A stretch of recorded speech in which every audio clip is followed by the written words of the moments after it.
Hello, everyone. I'm very happy to welcome you to this third panel of our conference on migration and the city. I actually have no real active role in this panel. I'm here just to welcome our speakers and our chair, Zeynep, Sahin, Mençutek, and do the land acknowledgement, as one of our speakers or our chair are located in Canada.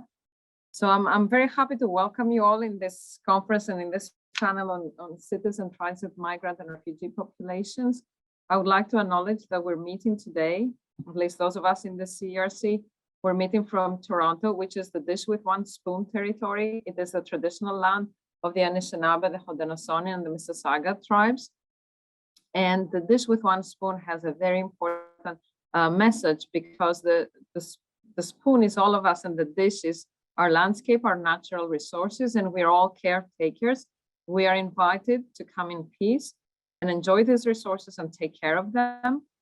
I acknowledge my position as a guest and as a settler that was not invited, and I have to say that I'm still trying to come to terms to what this means for me, and as a relatively new settler in Canada. It's nearly 3 years now, and I think it is an ongoing, how can I say, conversation and an ongoing commitment that we all have to acknowledge this responsibility and do something about it. I would also like to say that Ryerson University is in the process of renaming. The name Ryerson comes from Egerton Ryerson, who was, among other things, the architect of the residential schools, which was schools where Indigenous children were taken. They were taken by force from their families and they were abused. And there have been some recent, in spring 2021, discoveries of unmarked graves. So Canada as a whole is grappling with this, and the university feels like doing its part by just renaming itself. We started this process at the end of spring 2021, and I believe it will be completed by the end of spring 2022. Now, without further ado, I would like to come back to our panel that I think is a very important and innovative panel in that we're looking into how refugees and migrants, including irregular or transit migrants, are changing cities from below. I would like to invite the organizer of this panel, Zeynep Sahin Mençutek. Zeynep is an affiliate to the CERC program, but she's also a senior fellow at the Bonn International Center for Conflict Studies and Research. And Zeynep, the floor is yours. Thank you, Anna. I also want to, to welcome everyone in the panel, and greetings from Duisburg, Germany.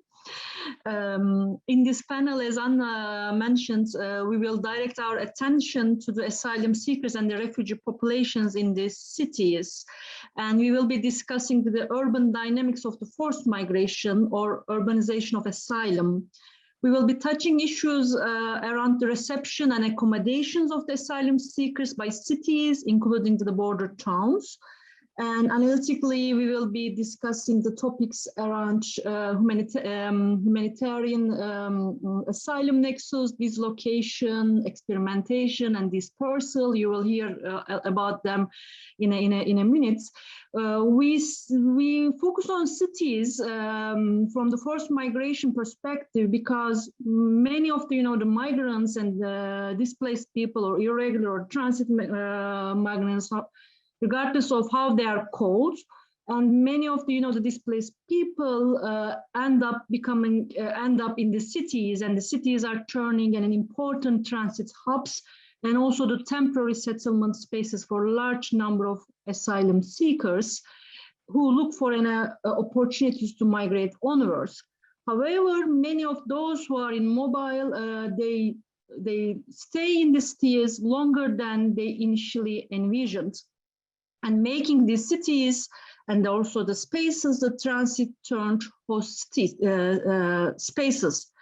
As a result, also the cities welcome many humanitarian workers, service providers, and the volunteers acting in the reception and integration, and short and the long-term stays of these both migrants and also these new actors or the traditional actors lead to the physical, economic, and the socio-cultural transformations in urban neighborhoods and the border towns. In this panel, we will address these socio-spatial changes in the cities in Europe, bringing the insights from the UK example, Middle East, as well as the Mexico cases. And we will start the reflection on the urbanization of asylum by Jonathan Darling, and then we'll continue with Estella Carpi. She will be discussing the urban humanitarian encounters in assisting the refugees of Syrians in Lebanon, Turkey, and Jordan. While the Cesar Merlín-Escorza will discuss the performativities of these locations at shelters in Mexico. And I'll just very briefly introduce our speakers. Jonathan Darling, he's an associate professor in human geography at Durham University at UK. His research focuses on the spatial politics of asylum, sanctuary, and the solidarity movements and the urban dynamics of the forced migration. He has co-edited 3 books on encountering the city, sanctuary cities, and the research ethics for human geography. Very recently, his new book is addressing the governing refugee lives in the UK. Our second speaker, Estella Carpi, she's a research associate in the Migration Research Unit in the Department of Geography at University College London. She received her PhD in social anthropology from the University of Sydney, with a project on the social response to the humanitarian assistance provisions in Lebanon. Currently, Estella looks at the southern-led humanitarian responses to the displacements from Syria, with a focus on Lebanon, Turkey, and Jordan. Her work has appeared at many international academic journals, and as a multilingual researcher, Estella has published in French, Italian, Brazilian, Portuguese, and in Arabic. Our last speaker, Cesar E. Merlín-Escorza, is a PhD candidate at Radboud University's Department of Human Geography and the Department of Anthropology. His research is on the practices of the non-governmental sheltering organizations in Mexico and the Netherlands. He studied the social anthropology both in Mexico and then now in Netherlands. In the last 4 years, he has been active in collectives supporting the livelihoods of people denied from a regular migration routes and in anti-racist collectives in Mexico and Netherlands. Without further ado, I want to give the floor to Jonathan Darling to start to give his presentation. And please pose your questions to the chat, and we will try to address at the end of the presentations. Can you see my first slide, just to check? Yeah, brilliant. Okay, thanks. So thanks very much for the opportunity to join you all today. In the time that I have, I want to focus on 3 trends in urban configurations of asylum. And I want to try and exemplify these through the city of Glasgow's involvement in the accommodation and support of asylum seekers and refugees. So Glasgow is a city in Scotland. And I'll say a little bit more about why this place in a moment. So to give some context then, I've, as has already been mentioned, I've been examining the nature of urban asylum accommodation in the UK for the last 10 years. Most recently, I've been doing this through a book project that considers how accommodation and support governs the lives of refugees through the mobilization of exhaustion and through forms of distributed violence. So this is a violence that impacts not only those seeking asylum, but also asylum advocates, local authorities, support agencies, and the communities that form part of dispersal. So in the UK, dispersal is predominantly an urban process. So housing asylum seekers, refugees in community settings, but through no choice as to where you are sent for housing. In fact, that's the mechanism of dispersal itself. So the city I'll be discussing, Glasgow in Scotland, rose to prominence with the start of this dispersal process, this distribution of asylum seekers across the country in 2000.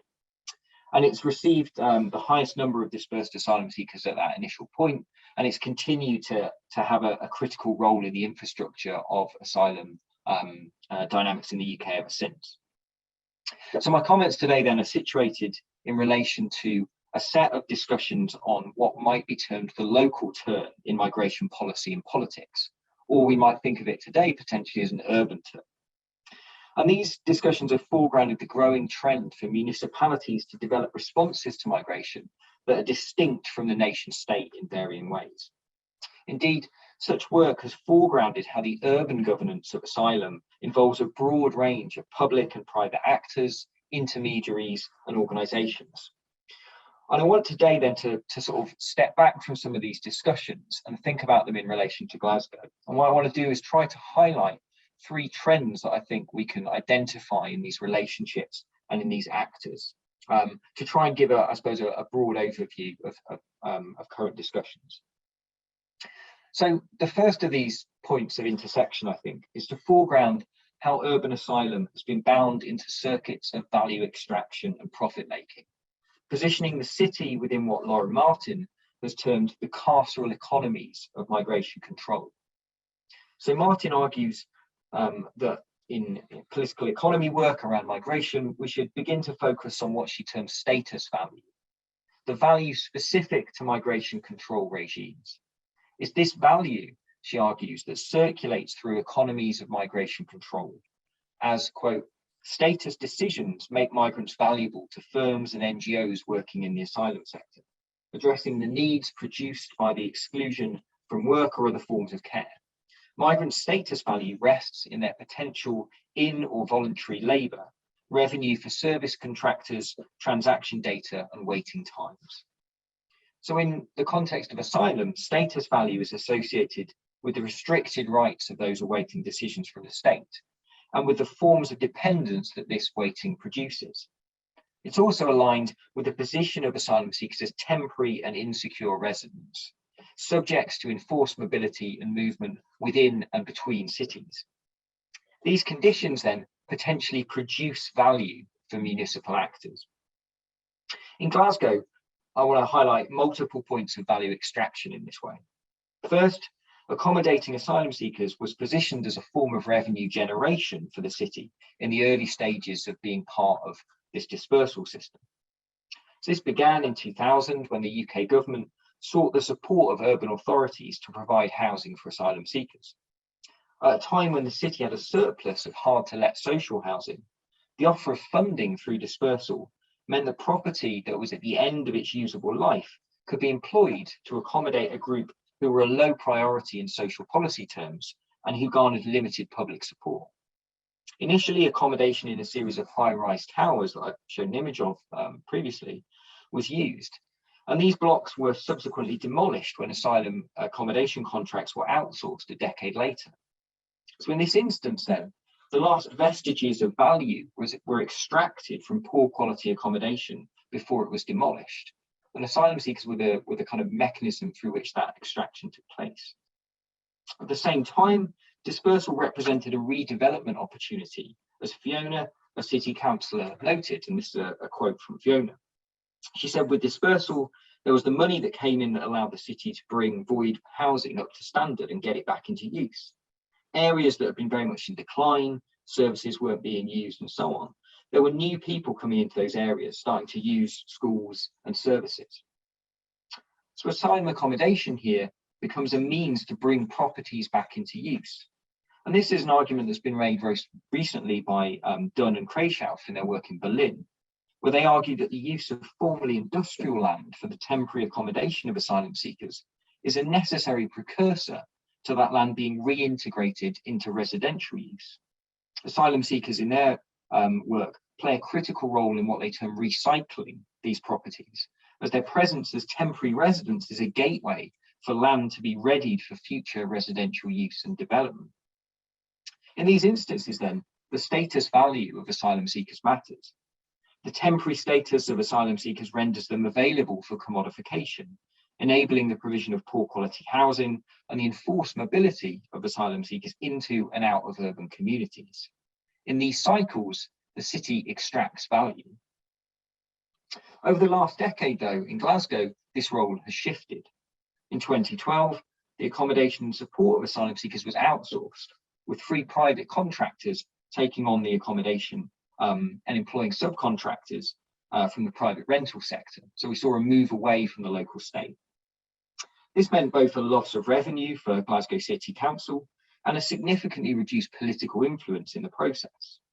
In its place, a series of what Mike Rako terms public-private hybridities emerged, in which private contractors navigate between central government contracts for accommodation and local government tensions over the nature of that accommodation. Urban authorities are not totally removed from these assemblages of governing, but their capacity for influence is greatly reduced. In the place of a governmental agreement between the state and the city, dispersal is now the domain of locally specific configurations of actors, including chains of housing subcontractors, fractured support services, third sector organisations reliant on precarious funding, and local governments with limited regulatory powers. It's in these negotiations that the status value of asylum is determined, as the capacity to decide on housing outcomes and conditions is distributed across a range of interested parties.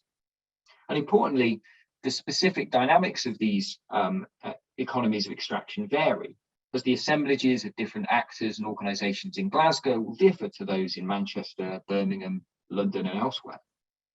These public-private hybridities then are contextually determined with the nature of localised services, third sector groups, refugee community organisations and others all vying for influence and funding.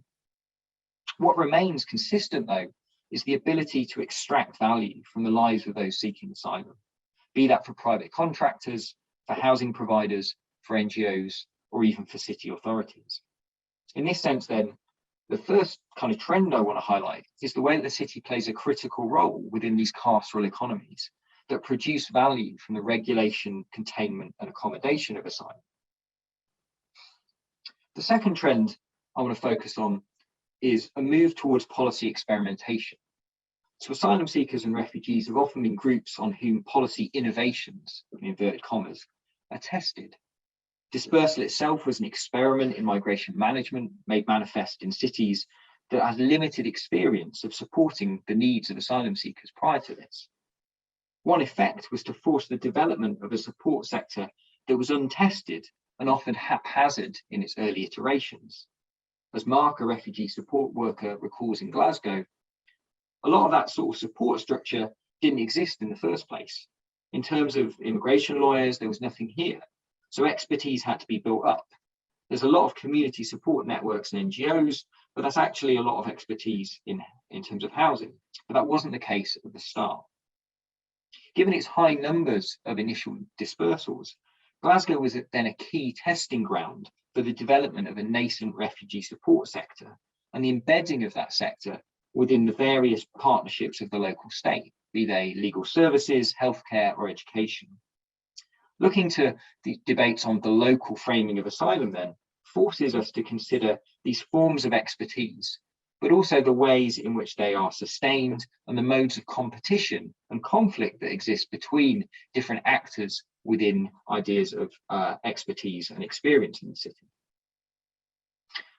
At the same time, the city has been the battleground for other forms of experimentation, forms that are less supportive of asylum seekers and their rights.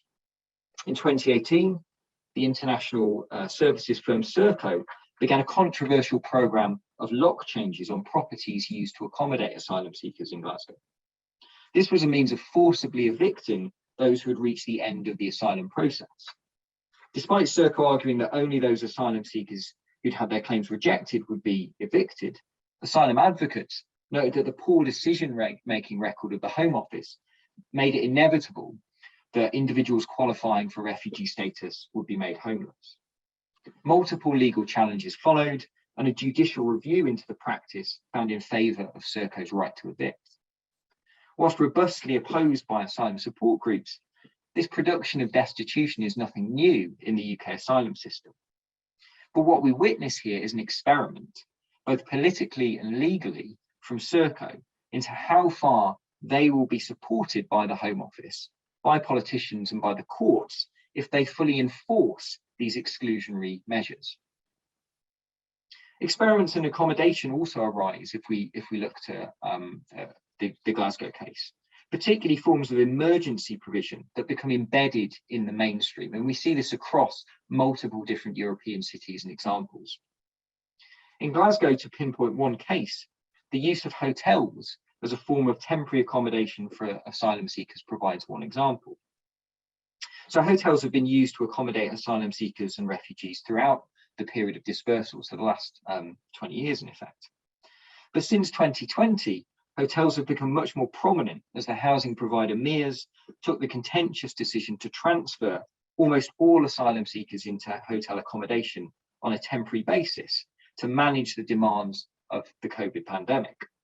Restrictions on mobility and access during the pandemic translated these hotels into de facto detention facilities, as asylum seekers were confined to their rooms during lockdown. As with the use of hotel facilities for migrant containment elsewhere in the world, this had a double-edged response. On the one hand, it was critiqued as an insecure and unsupportive environment that would damage the mental health of those detained. On the other, it raised criticisms as conveying too generous a policy towards refugees and acting as a potential attraction for refugees to the UK, despite the widespread and well-evidenced debunking of these kinds of myths. At the urban scale, then, we see policy experiments that reshape how the city is experienced in the case of developing a nascent refugee sector. But we also see experiments that push the envelope of possibility for punitive measures and conditions in the case of lock changes and hotel-based detention. And it's the kind of frictions and tensions between these different experiments that I want to highlight in my final trend. So finally, examinations of the local dynamics of asylum foreground the contentious nature of these different actors and their interactions in the migration field. Looking to Glasgow, we see multiple examples of this. Forms of municipal activism, to use Spencer and Delvino's term, are evident if we look at the actions of the city council, particularly in the ways in which they challenge government policy, going so far as to suspend dispersals to the city in protest at the use of hotels last year. But I want to conclude with, I guess, what we might think of as the unintended consequences of dispersal and the way that they produce forms of friction.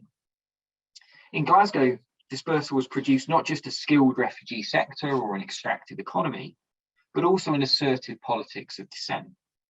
In May 2020, community campaigners in Glasgow were successful in halting an immigration raid in the city, as over 200 protesters surrounded a UK visa and immigration ban and prevented the removal and detention of 2 asylum seekers. And you can see an image of part of this protest on the slide. To chants of "These are our neighbours, let them go," the crowd peacefully blocked the path of the van and secured the release of the 2 men. This was a high-profile and visible event due to its significant media coverage in the UK. But the protest was also part of a longer-running campaign in the city to challenge and disrupt the practice of dawn raids by the Home Office. From establishing networks of observation and early warning of immigration enforcement on the streets, to arranging shelter for those evading raids, anti-deportation activism has a long history in Glasgow. What was significant in this instance, though, was the breadth of support this protest drew. This was an action undertaken not only by asylum advocates and activists, but by a community that saw its neighbours being targeted by the state. So one unintended consequence of asylum policy is that dispersal produced the conditions within which government opposition to government policy could be fostered. Alliances of interest between activists, local government, and asylum seekers could be forged.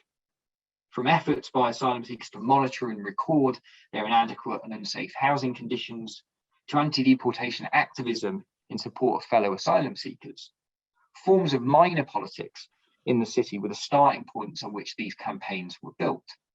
And they were often built on responses to those various punitive experiments that I mentioned previously.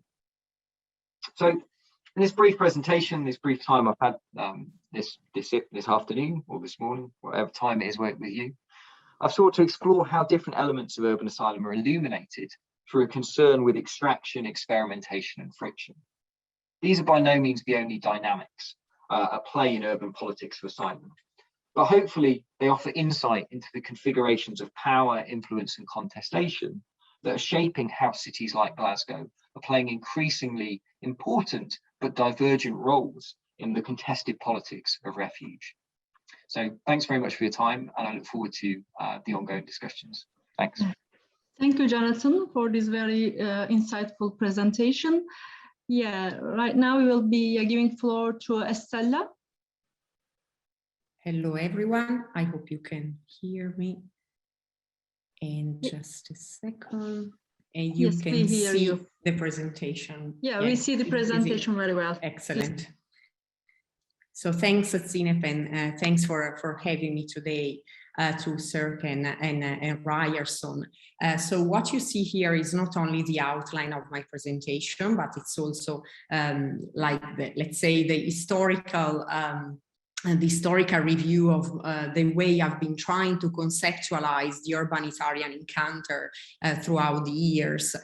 So first, I'm going to illustrate 2 studies that I conducted back in 2016 till 2018. The first one focused on Lebanon, specifically the city of Halba, that is in the governorate of Akkar in the north of the country, where I questioned the standardized and exclusive application of the urban humanitarian nexus to that context. And second, I'm gonna illustrate a study that I conducted in 3 border towns, let's say in the Syria neighborhood. So one of them is Lebanon, still the city of Halba. That was one of the main destinations for refugees from Syria from 2011 on. And the other one is Kilis in South Turkey, and in Northwest Jordan, Ar-Ramza. So in this study, I will show you the inappropriateness of the urban focus and how, like, when environmental features are not fully grasped by humanitarian programming, the livelihoods of people are endangered as well. And third, I'm gonna share with you my preliminary thoughts on the current research of mine on the city of Istanbul, the districts of Beyoğlu and Esenyurt in Istanbul, more specifically. So for me, it's important to share with you my reflections on the first 2 case studies as well, because they constitute, let's say, the conceptual foundation and the rationale of this research of mine on Istanbul. So, like, first of all, I think like we would all benefit from a quantitative reminder, let's say, that more than 50% of internally displaced people on Earth and 60% of refugees nowadays live outside of camps. That doesn't necessarily mean living in cities, like in proper cities, but outside of camps. So displacement is increasingly urban, and of course these highly influenced humanitarian action over the last few years, especially after the 2016 World Humanitarian Summit that took place right in Istanbul. And moreover, like, I should remind like all of us like of the very low percentage of refugee crisis by now that end within the course of 3 years maximum. The average length of displacement is between 20 to 30 years nowadays. And therefore, like, we can confidently speak about protracted displacement. And of course, in the case of cities, sometimes the boundaries where most migrants or low-income refugees live are not, like, let's say, clear-cut, are not identifiable necessarily. So even in the literature, protracted displacement is increasingly compared to a sort of normal human condition rather than a state of exception. So I will tell you more now about how I see this urbanitarian encounter and the need to create this combined term from urban and humanitarian, of course. And so by urbanitarian, first of all, I do mean to look at refugee governance that is, of course, developed by both urban and humanitarian actors. I'm also not necessarily conceiving of these sets of actors as a rigid binary. They sometimes overlap, but still what I feel like the literature lacks is a humanitarian perspective on the urban and an urban perspective on the humanitarian. That, of course, it's something that scholars have been working on for the last few years. So what I'm primarily interested in is this shared experience of humanitarian and urban actors. So even going beyond the governance per se. So I'm interested in the nature of the relationship between these sets of actors. So it can be about mutual contestation, inclusion, or even attempts at assimilating the other actors, or neglect and marginalization. But the focus is not on refugees, like refugees in city per se, which instead has been looked at abundantly, I would say, in the literature. So it's not about urban refugees, but it's about conceiving humanitarian actors as a physical presence in cities that consequently do produce a particular impact on the city. Indeed, I'm interested in how both the local or international humanitarian presence relates to the urban space, how it reshapes spaces of residency or leisure, if it hampered or kind of fueled the urban potentials in the case of Istanbul, and also how power relationships are affected by the way urban authorities and humanitarian authorities, let's say, try to negotiate their relationship on the ground. So first of all, as I mentioned, like my first engagement with urban humanitarianism was back in 2016 when I looked at the case of Halba. In Arabic, local people say that Halba is neither a village nor a city, wala qariye wala medine, in the sense that the city has never planned as such, like has never been planned as a city, but it's also about a local perspective on Halba that doesn't actually see it as a city. People remind you all the time of the rural livelihood strategies that they need to develop in order to make ends meet. And they even like the urban, like the space, the public space reminds you all the time of agriculture, of rural livelihoods that make the lives of people rather than urban consumerism. For example, most shops actually sell tools for agriculture to work in the field, in the countryside, rather than clothes or other items that we could even see as a luxury in this deprived region. So let's just imagine this context where infrastructure has been historically like a kind of under-resourced in Lebanon's history.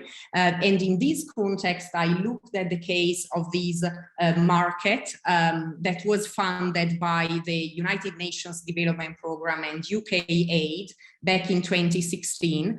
But what happened is that the market closed after 4 days since its opening. First of all, because the new that was the new political decision of the new governor in Halba and the new municipality. But second reason was about what I gathered from local people that believe that this market would never have been frequented by local people because it's literally been built in the middle of nowhere. It's very difficult to physically reach the market. Private car ownership is pretty rare in the Akka region, like for most of the people, especially right now with the severe economic crisis. And means of transportation just run along the main streets of Akkar and Halba, but they don't get to these kind of remote places. So I was driven myself to this place and I found it quite problematic, like as a location. Like the first mistake was about ignoring like the peculiar urban history of the area and what sort of infrastructure, but also what sort of local politics were in place before humanitarian intervention. But also what I would like to mention is the explicit reluctance of humanitarian actors in this context to involve urban authorities in their projects. So their decision was about trying to remain kind of aloof from local politics, although I still found that decision quite political and quite unrealistic in a sense. So the humanitarian act of marginalizing urban authorities in this context impeded a possible transfer of knowledge transfers between these sets of actors. So actually it was a sort of delayed encounter that even didn't work too well, let's say. And something also that I would like to mention from the findings of this study of mine is the fact that local municipalities clearly stated that they lack the incentive to improve the city.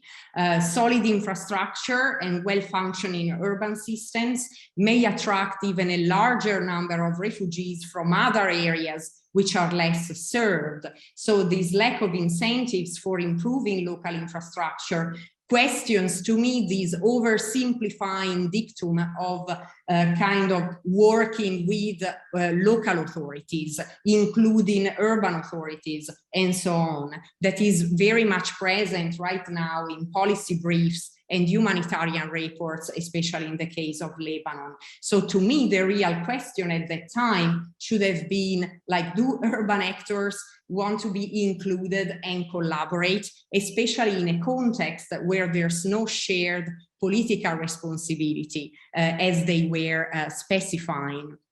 So the second study in which I've been conceptualizing the urbanitarian encounter instead focuses on the humanitarian tendency to assimilate the peri-urban, or like, let's say, these hybrid territories inhabited by refugees into this universal homogenizing category of the urban. And these, I really developed a tangible idea of how these can really endanger people's livelihoods. Right, because the individual, the refugee that doesn't live in the camp is defined as an urban refugee straight away. This might sound trivial, probably to urbanists and urban planners or geographers, but it's not in the case of humanitarianism scholars and researchers, as myself. Right, because it's very much present in humanitarian debates, and there's an overuse of this simplifying category. So in the three border towns that I mentioned, I spoke to NGOs and refugees, and most of them agreed about the need to support rural livelihoods, whereas most of the funding for humanitarian organizations are actually directed to enhance urban livelihood programs like IT, vocational trainings, hairdressing, or opening beauty salons. So this is contradictory because in a sense, it kind of dooms refugees to work in the informal market. For example, in the case of Lebanon, Lebanese law forbids refugees from Syria like they are just prevented from working in sectors that are not construction, cleaning, gardening, and environment.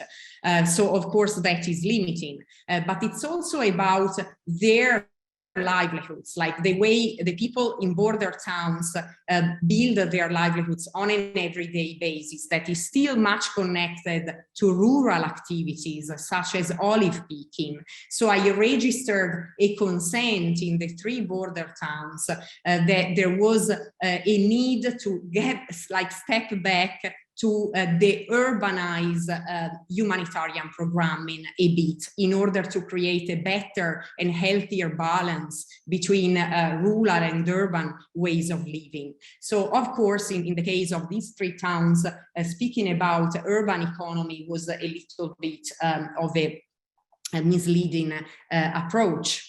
Like in my study on the urbanitarian encounter, I try to go beyond this system thinking that is much included again in humanitarian debates, for example, in an important report by ALNAP that was published in 2016. So this sort of system thinking as an approach encouraged us to look for specific elements, standardized elements, figures and leaders in the space of the city in order for us to define it as a city, to acknowledge it as a city.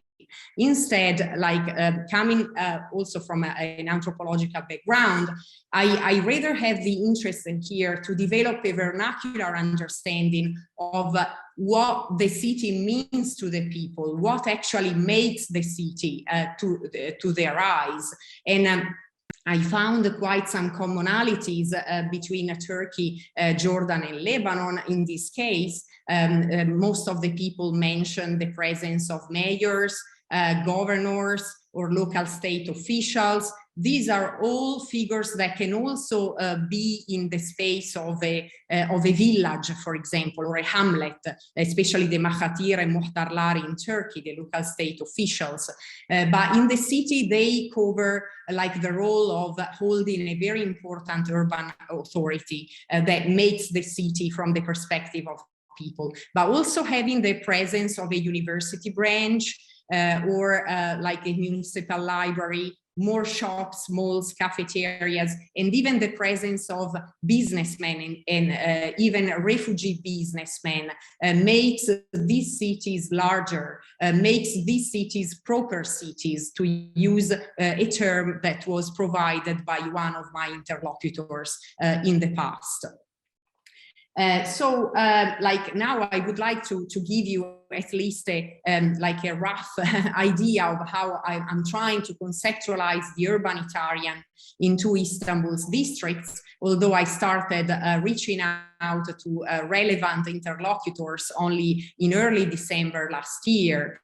So I, methodologically speaking, I would like to do way more observation on the ground. I had the luck to be based in Beyoğlu in Istanbul for a year, and I'm trying to like also to understand what sort of humanitarian actors and urban actors are going to have the priority in my study, also because I both like include formal or informal humanitarians and like it can be even international, foreign and local humanitarians, for example, or in some cases urban authorities themselves are trying to yeah, sorry. Okay, 2 minutes left. Yes, yeah, 2 minutes left, Estelle. Okay. Possible they will pop here.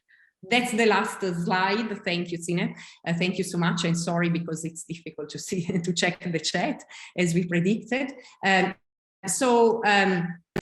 kind of urbanitarian encounter that I look at mostly revolves around assistance from like humanitarians that provide aid to refugees and migrants, because their presence is a little bit longer term in the space of Istanbul. With respect to humanitarian actors that I spoke to and tend to intervene as donors or temporary aid providers after natural hazards in Istanbul.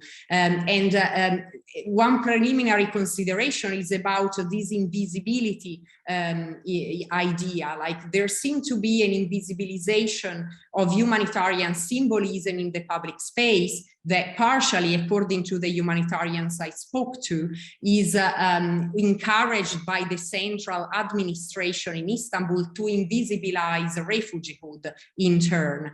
And these clashes, like this is just like in contrast with my Lebanon's funding in the space, something like Halba, where humanitarian logos actually contributed to making the concept of the city there. But I also think that this sort of invisibilization echoes with some Turkish urban studies that I've been engaging with over the last few months. And there's this importance of a class-centered idea of urban upgrade by transforming Istanbul from the Oriental city into the Occidental city, to reflect the ideological aspiration of some segments of Turkish society about the westernization of the Turkish space. So finally, I mean, I just think, I mean, I'm gonna focus on the district of Esenyurt, because there are lots of humanitarian actors on the ground, but still, like, they are not much visible, or even if like going beyond this invisibility concept, it's still interesting to see how little their negotiation with the urban authorities has been surfaced in the relevant literature.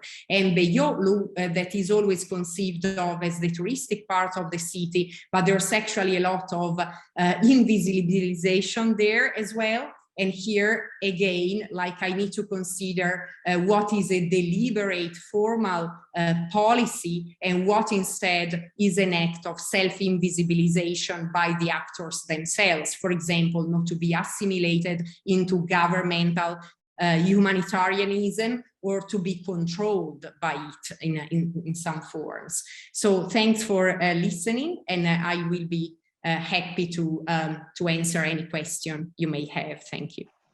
Thank you, Estella, for this very comprehensive presentation and comparisons. And now I want to give the floor to Cesar for his presentation, please. Yeah, thank you very much. It's a pleasure to be here with you all. Thank you for the invitation as well. I'm going to share some progress of my research. I'm halfway of my PhD now, and these are the most recent developments of my research, which has to do with the analysis of the interactions happening at two organizations in the Netherlands and in Mexico, providing assistance to people often addressed as migrants, refugees, asylum seekers, and undocumented migrants. So the title of my presentation is Performativities of Dislocation, Categorization and Extraction in Sheltering Practices at a Border City in Mexico. Casas de Migrantes, or migrants' houses in Mexico, are mostly non-governmental and non-profit organizations that provide shelter, food, first aid, and clothing to people in trajectory, who are not recognized by the state as holders of a regular migratory status. In literature, these kind of organizations have been studied as part of migration control regimes, migration management architectures, and the migration industry. It is at the intersection between practices of facilitation and control of mobilities that I analyzed these courses and performativities enacted by the people engaging at one of these shelters located at Mexico's southern border. Observations showed that the shelter could be understood as a kind of hub produced by the permanent inward and outward mobility of various peoples, defined by a constant entangling and disentangling of trajectories, social connections, dreams, fears, and aspirations. We refer to this mobility process as dislocation, and by we I mean my supervisors and I, Tina Davids and Joris Happendam. Today, I will share with you a critical revision on this notion by addressing two elements that not only define it, but also problematize it in relation to wider structural social processes. These elements are categorization and extraction. So through dislocation, we address the ambivalent way in which mobility dynamics unfold at these kind of shelters.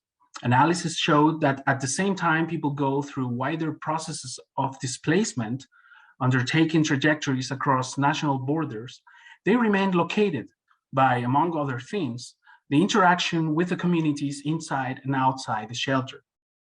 For instance, while people stay in place at the shelter's location, trying their chances to secure a safer mobility, sometimes through the regularization of their migration status, they continue mapping out alternative traveling plans for the next steps in their journey. These observations, besides telling us about the non-linearity of migrant trajectories, show how sheltering as a practice locates and dislocates people at the same time, holding them together immobile in such a way that everybody is still on their way to somewhere else.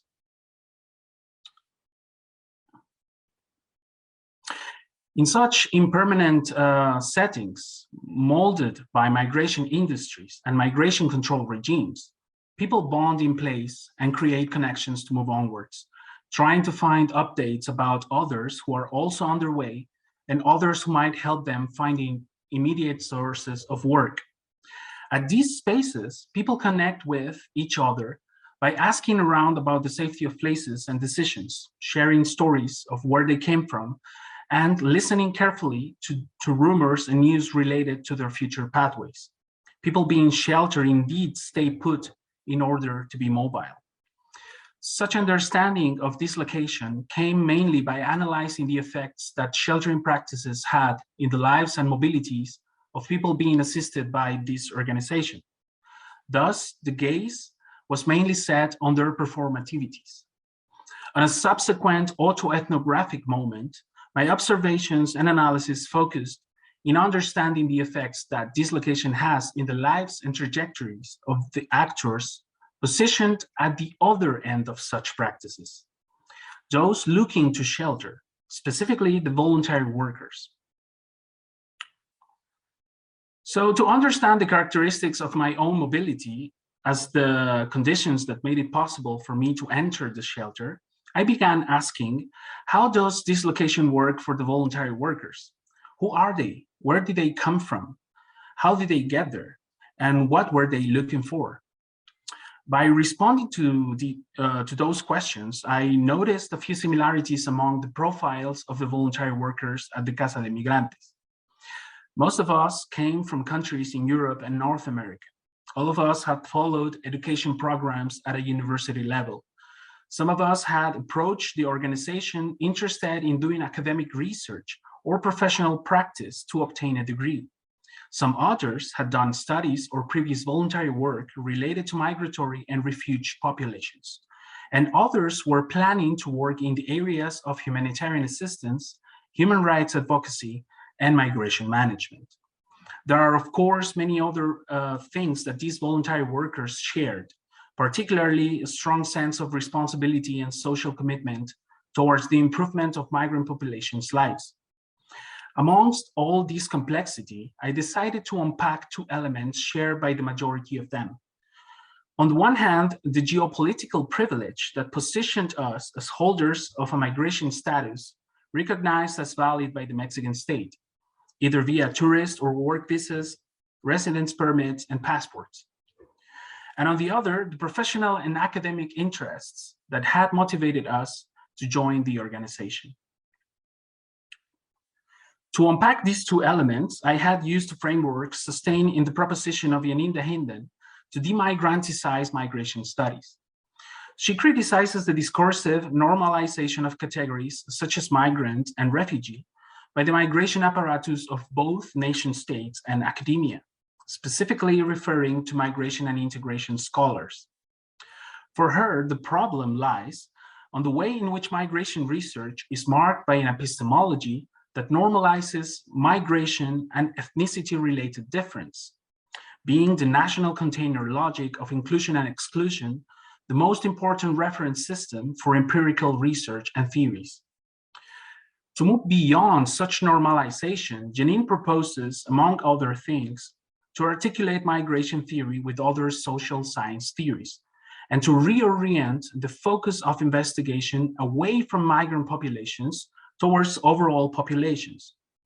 I have embraced these strategies to problematize dislocation, situating the characteristic positionality of the voluntary workers in relation to their mobilities and the interests they have to engage in sheltering practices, in wider structural processes that help understanding it through a broader scope.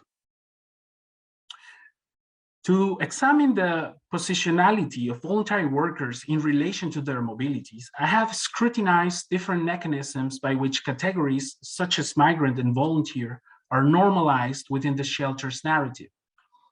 For example, at the moment of arrival, people looking for shelter are interviewed by a volunteer, The questions elicit information regarding their nationalities, traveling documents, ethnic backgrounds, racial and gender identities, and specifics regarding the border crossings and deportations they have experienced. These questionnaires are justified by the shelter as a key source of data that would help contesting the official state narrative on migration, which conveniently overlooks information related to authority abuses and human rights violations by state institutions. Despite their intention, these questionnaires reinforce the category of migrant, using parameters that normalize difference within the nation-state logics of migration policy, border control, irregular mobilities, and state-led migration management and protection. In contrast, volunteers are mostly elicited information regarding their education, professional skills, social capitals, and previous experience working in the humanitarian assistance field. Such marked differentiation has become naturalized over time through a variety of cultural and political discourses, to the point it appears as an obvious thing. However, it can be linked to the pristine categorization practices that divided people in those entitled to humanity and those dispossessed from it. A logic not only used throughout the formation of nation states, but originally used by colonial imperial powers over the past 500 years. It is not just about questioning how migration policy deems some people's mobility as irregular or how specific ways of crossing national borders become criminalized. It is also about questioning that what gives sense to such policies or seemingly taken for granted ideas that justify the existence of borders. There is, of course, an extensive literature mostly coming from post-colonial and decolonial streams of thought, explaining the process through which a few manage to dominate the most by categorizing them. For instance, in her paper, Toward a Decolonial Feminism, Maria Lugones proposes a meticulous rereading of modern capitalist colonial modernity by understanding the epistemological categorization used by the colonizers to create and impose a system based on racial and gender differentiation, with which, through time, heteronormativity became naturalized. In the book Undoing Border Imperialism, Harsha Valia questions the normalization of property over land, the demarcation of borders, and the idea that migration should be seen as the origin of different problems in first place. Instead, she invites us to conceive immigration through the lens of border imperialism, focusing the conversation on its causes as the systemic structuring of global displacement and oppression.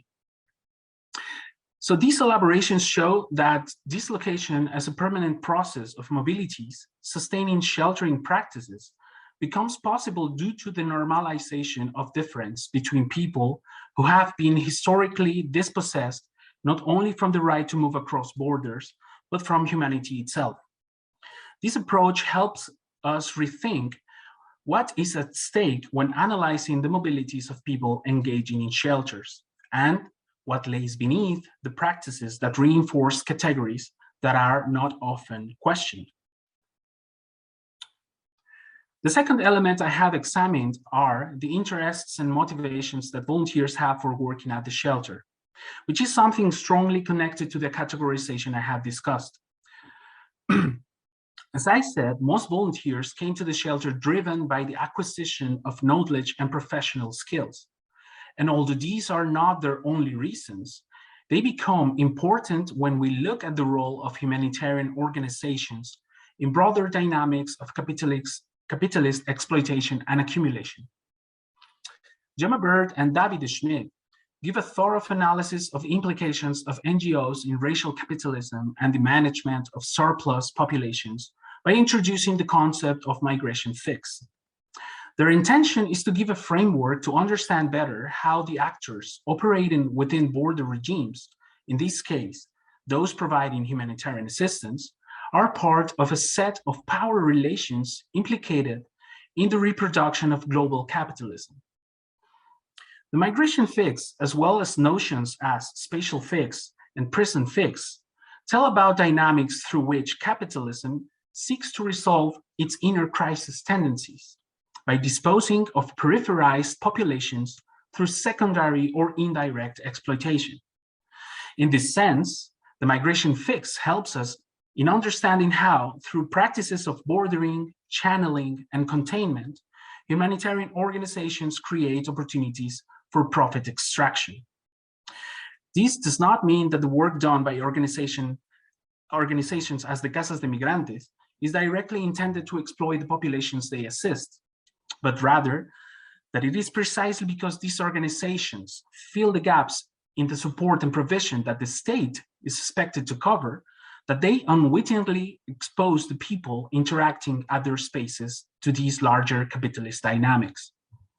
This argument helps us questioning the relation between solidarity actions and the extraction value contained in the work of Casas de Migrantes. It suggests a more critical reading that highlights the gain and production of knowledges benefiting specific areas of a greater industrial humanitarian complex.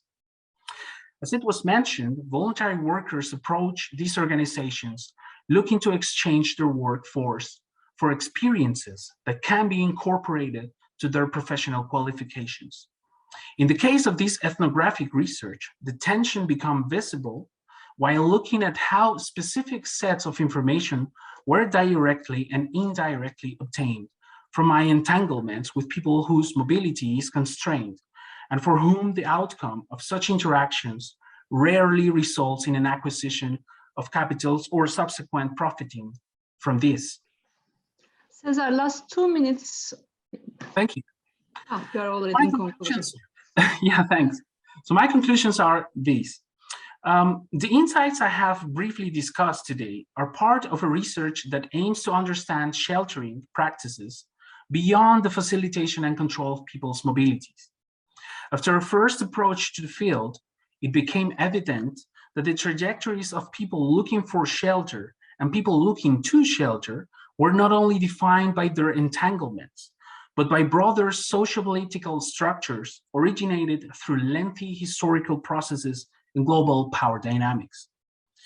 Through a framework that criticizes the dominant narrative in migration studies as being contained within the logics of the nation state, it has been possible to situate sheltering practices as part and consequence of processes normalizing a world order that produces deeply uneven realities, dividing those who can move and gain from experiences of sheltering from those who cannot.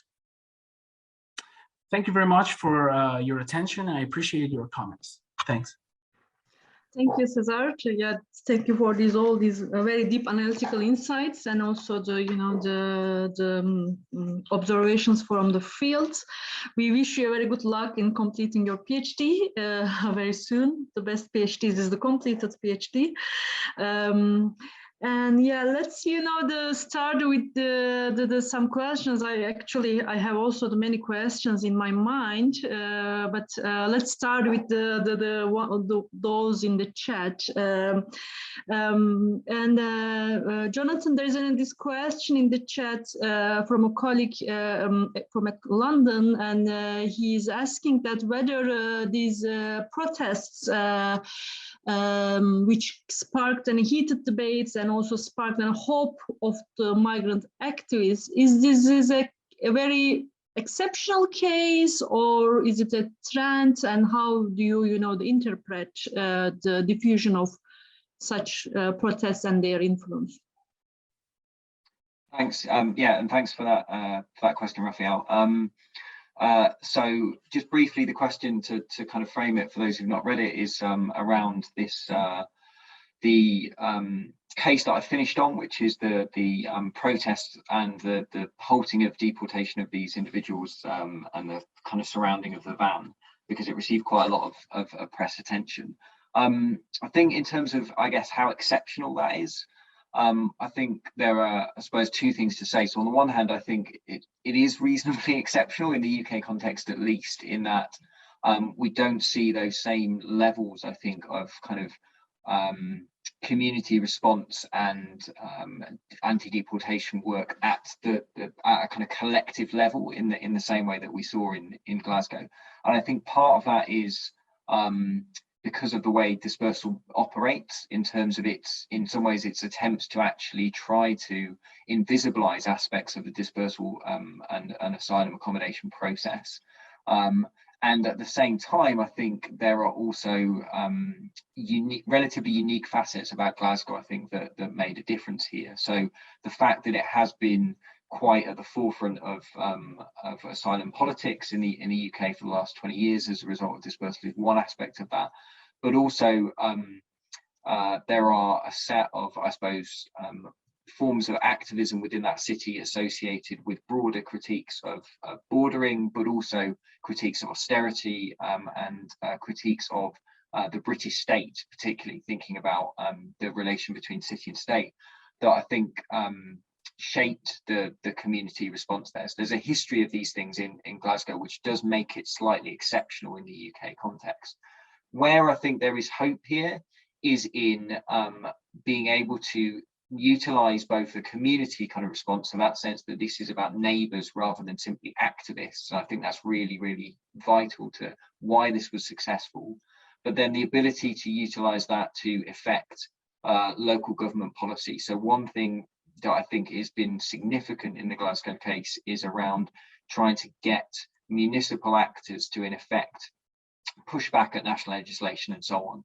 We see this in a variety of other European contexts. There's great work on this in the Netherlands and to some extent in Belgium and in Germany, looking at their kind of governance structures pushing back at national legislation. And we really don't see that in the same way in the UK, partly because of it being a very centralized political system, and partly just a kind of lack of willingness, I think, from urban authorities to be assertive in the domain of kind of refugee rights and asylum rights. And I think Glasgow is one of those places that is starting to push in that direction, particularly around this question of destitution and around the production of homelessness amongst asylum seekers and refugees. One of the things that came out of the recent kind of response to the COVID pandemic was the sort of temporary suspension of evictions of people in the asylum process.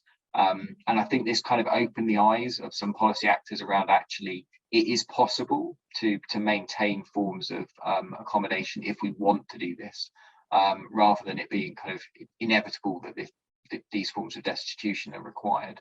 So I think there are kind of possibilities there, but equally, you know, I think we have to be mindful about the limits of this, particularly at this present moment in the UK's politics. But I won't say any more than that because I don't want to dominate the time. But thank you.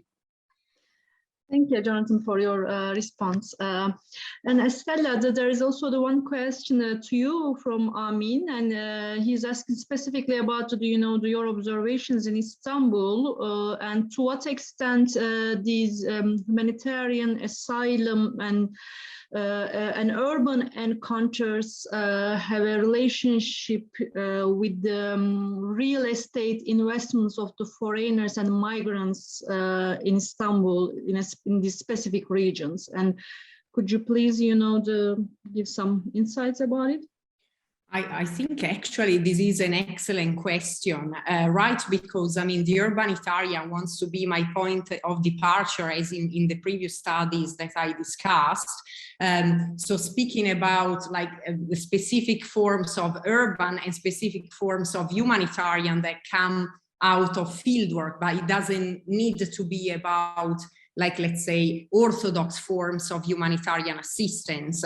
Like in the case of Zeynep, I think this question is particularly relevant and knowledgeable, I would say, because most migrants and also refugees from Syria, they actually come from quite a diverse class background in that area, unlike other destinations of refugees from Syria, have actually purchased cheap housing in this district of Istanbul that witnessed a sort of urbanization boom over the last few years. And of course, there was lots of speculation by political actors in the sector. The real estate sector as other sectors might actually become my lens through which like considering, like analyzing these urbanitarian encounter, because many refugees from Syria that I met myself actually decided to move to Esenyurt, right, because there's a massive presence of increasingly informal ways of support and like, yeah, let's say like services, educational, cultural services that are more in line with their needs and their desires, more Arabic speaking schools and so on, and therefore kind of contributed to remaking the city, that part of Istanbul actually in a different way, and specifically the district of Esenyurt. So this is one of the reasons why I wanted to focus on Esenyurt rather than areas like Fatih, that also has a big number of refugees from Syria, for example, but there's not the same kind of transformation of the district, and there's not the same way of co-inhabiting the space, like between migrants, refugees, and local people. So I think, I mean, that's why, like, I actually find the question very much spot on. But to address it better, I should be way more advanced, like with my fieldwork, to really say this is gonna speak straight to what I do. But yeah, like it's a way of looking beyond like humanitarianism per se. I mean, so if there are services there, if there's something that is more in line with what people want there, what does it also happen? So that is what the urbanitarian wants to be about, at least in my intention. So thank you. Thank you, Estella. Cesar, I also, asked a couple of questions in the chat, starting with the unasked question. Actually, she's asking for three of you, but I want, maybe it's good, to start with you. And the question is that whether, and if yes, why you are conceptualizing humanitarian actors as a separate from urban actors. What is your conceptualization about it? In Estella's presentation, it was clear, but what about, in your understanding? And also whether you see any differences between translational NGOs and the local NGOs and other local urban actors. And in addition to that, there's this very good and interesting question in the chat from Fernando, maybe you already read it, is asking about whether the humanitarian sheltering practices you observed in this certain area, your research, is generalizable to the other parts of the Mexico, and whether we can use this framing for understanding the other interactions, please. Yes, thank you very much for the questions. I think in the particular case of the shelter at the southern border of Mexico that I research about, I didn't do an association between urban actors and the humanitarian actors because of the specific setting of the place itself, or this sheltering space, the organization. The organization gets these humanitarian actors out of the context of the city where the shelter is.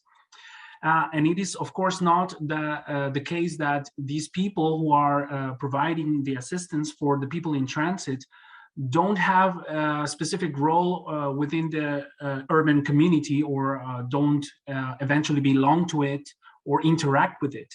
But it's very clear that the shelter itself demarcates a difference. To say something like, it also creates a border between the urban community where the shelter is located and the community inside the shelter.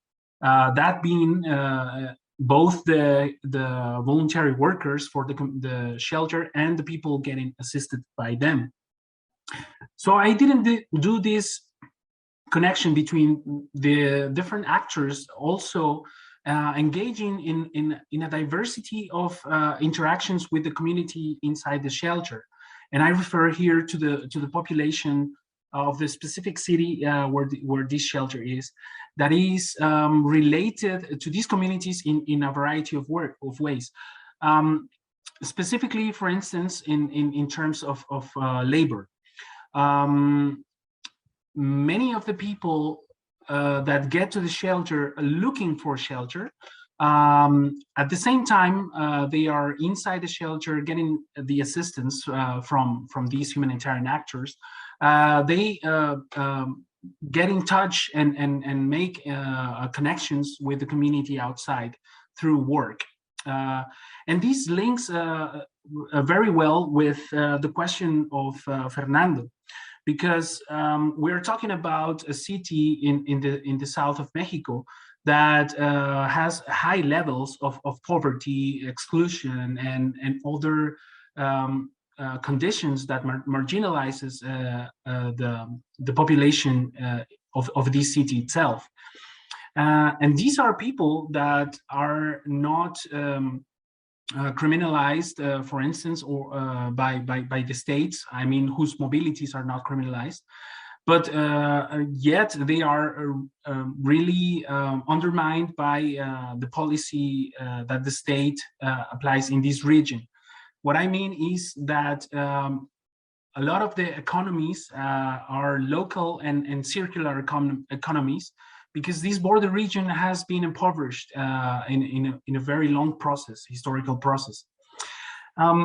So it is interesting to see how the people from this region, from the border with Guatemala and the city itself, relates to the people and assists the people who are on their way, who crosses the border and who are on trajectory. Because what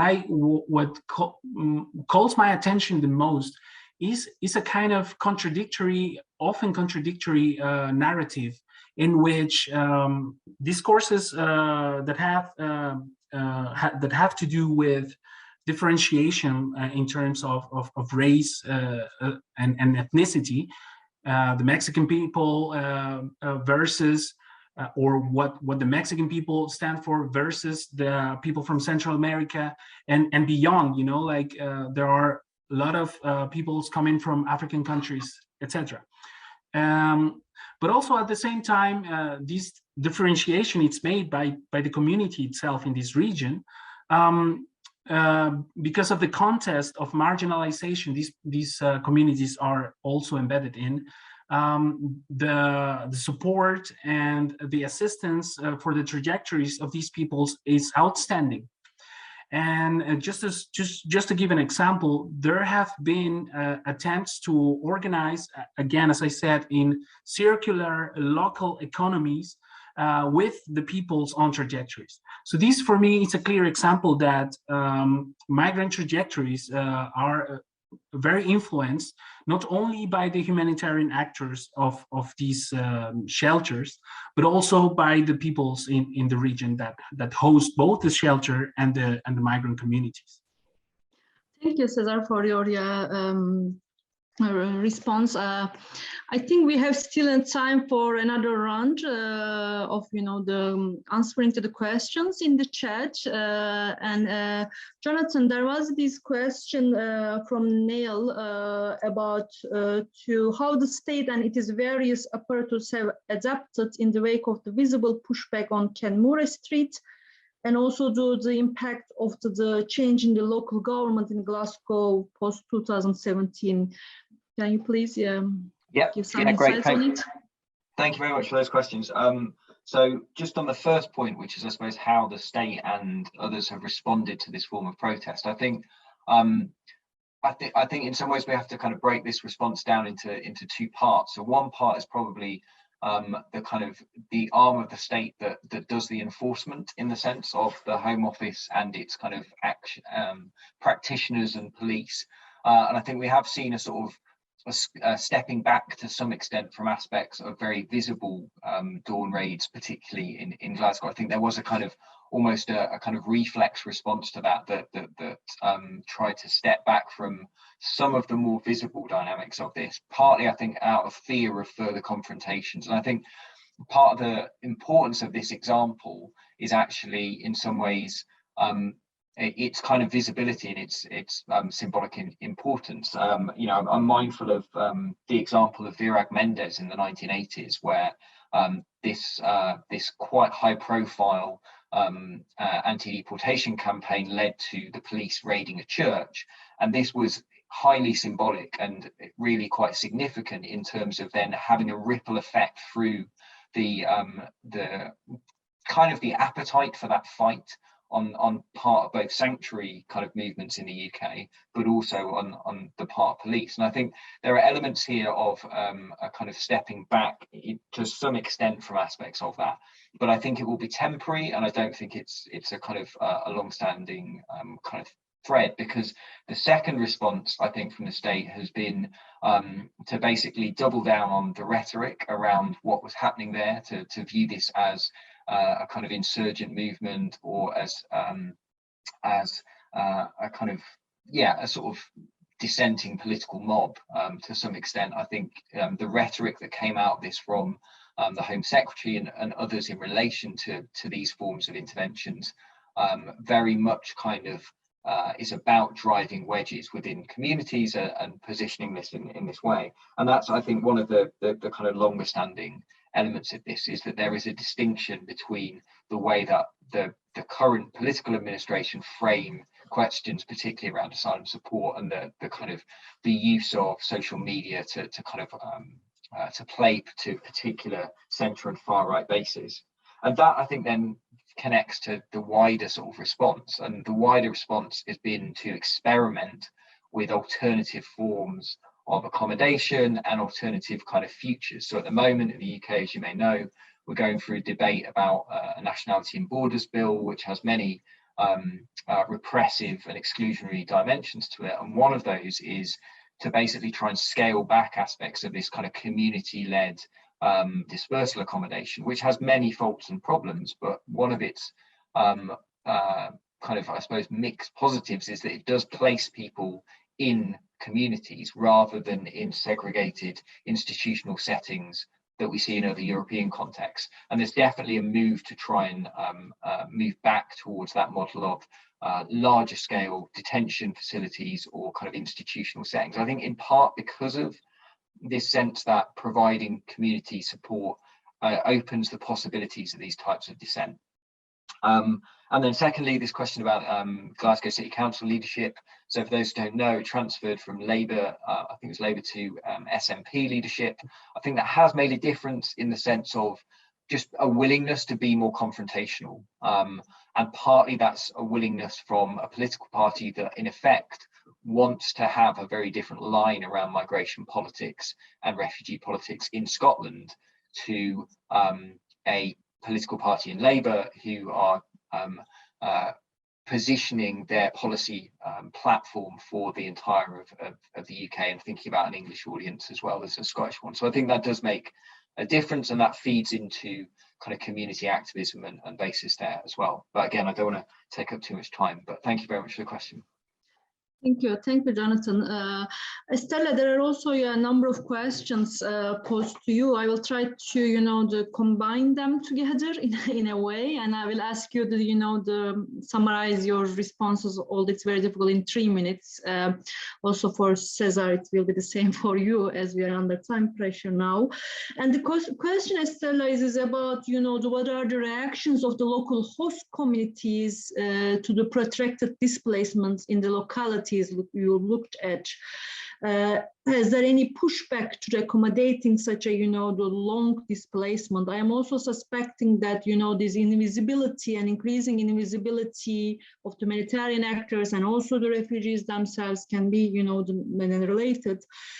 And the second question coming from Ngozi, he is asking, what are the socio-spatial exclusion and inclusion of migrants and non-migrants in the localities you are looking? And also the very last question is about, is there any kind of, the learning of these hostings, like in, the Iraqis in the 2000s and then the Syrians in the 2010, after 2010? Do you see such a historical continuity in the policy, not only policy, but also community level responses? Thank you. Thanks, Zeynep. Thanks for the question. So for sure, it's an important question that would require a very complex answer, and I like being super empirical. So as the context is not specified in the question, I would say that I feel particularly confident to answer about the case of Lebanon specifically, as I've been like going out and in the country for 16 years by now. So I think, I mean, what I personally experienced was, of course, increasing tension between social groups, but not because of this abused rhetoric of the guest that can stay can stay in the country for long, because otherwise it starts being a problem, it starts taking resources and so forth. But my conviction is about the way we talked about the crisis, the way we talked about refugees as guests. So it's this sort of official response to the crisis and the official emplacement of humanitarian agencies in Lebanon that started generating this tension and this sort of societal fragmentation between groups that absolutely used to know each other and to live with each other. So, I mean, as you specified yourself, Zeynep, actually the invisibilization of some humanitarian symbolism, but even humanitarian programs themselves is very much telling in this respect. For example, like even giving up and trying to relegate refugees to the informal economy here. Like when you speak to practitioners about this, you really sense that this is not just about providing the only possible form of work to these people, but it's also about playing a double game there. On the one side, pretending to do activities that merge these groups as though they never had met each other. And on the other hand, it seems about keeping these groups separated and kind of ensuring that these spaces are not too intertwined to generate tension. So yeah, that's very complex, but I will always insist saying that it really depends on the context and on the legacy of that migrant and refugee presence in each locality. So for example, in the places I looked at, there was a huge role played by the relationships developed throughout the Lebanese civil war as well, that is totally overlooked. And the humanitarian accounts just go on and on about this refugee versus Lebanese citizens relationship. Sorry. Okay, thank you, Estella. I wish we had more time, but yeah, we are in a very last minutes. And Cesar, there are a couple of questions to you as well, and I want to to address the question about what do you think about these life aspirations of migrants and the barriers over it, and also these Alka's questions about the relationship between categorization process and normalizing the inequities. Yeah, and then we will be finishing. Yes, thank you so much. These questions are very interesting. Well, I have previously researched a little bit more about the trajectories, aspirations. I mean, I had set earlier in my research the gaze on the people so often addressed as migrants, asylum seekers, refugees. In Mexico, it's mostly migrants, the concept. And regarding their aspirations, what I have found more constraining for their mobility, not only for their mobilities, but for the development of their lives, is that they are located in between the policies of this region, between the pressures that come from top to bottom, and this doesn't seem to let them catch a break, and they don't seem to be able to change soon. you know about the Title 42. I think it's called, and in Spanish is Quédate en México. This program that as soon as the people cross the border to the United States, it's been returned, and then in cities as Tijuana, you have people living at the periphery of the city, and then you know, falling in addictions, and it's just a spiral that closes all of their aspirations and eliminates all of their dreams, you know. So what I have found in the South is very interesting, because people more often, regardless of the place they are coming from, for instance, you have a lot of people coming from Haiti lately, are trying to find their way through and make it to the main cities in Mexico, but also in other second major cities in Mexico, like mid-sized cities. So the people is really looking just for a way of living. And I think in this specific city where the shelter is located right at the border with Guatemala, many people have found that, even though it's a very marginalized city, as I already said. So yeah, for the second question, it's super interesting, and we know that theoretically is very compelling and very attractive to think about the processes. In my case, I called out the process through which categorization is being normalized, and these can take to way longer processes in history. And it's very attractive to think about these things, but when is policy going to change? For me, and as I see the context, is probably not going to change again from the hand of local, national, and transnational governments or attempts to govern migration and regulate it. We are again seeing how the fortress Europe, for instance, is being it becomes more of a fortress than anything else. But what I think is that, again, we see in other social movements, grassroots organizations, community mobilizations that are pushing to change the realities of so many people, but not from the side of governmentality or policies.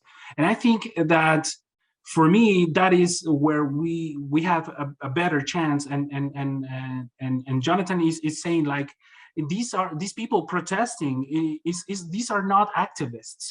In most cases, these are the neighbors of the people settling and looking for a better livelihood.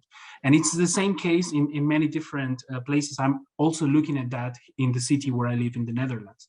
So it's very not uplifting, of course, but I don't think we are, everything is completely lost in any sense. Just to be hopeful and a bit positive on that. Yeah. Thank you, Cesar. Yeah, thank you all, Cesar, Jonathan, and Estella. I really enjoyed, the discussion and the depthness of your insights and the diverse locations each of you, the covered. Sorry for the questions. We haven't found the time to answer all of them, but would like to keep in touch. Also, when the conference papers turn into the book, it will be also another the channel to discuss these things. Yeah, I would like to to close the panel right now and wish you a good day or night, and wish to to see all you in another occasion, hopefully physically. Thank you.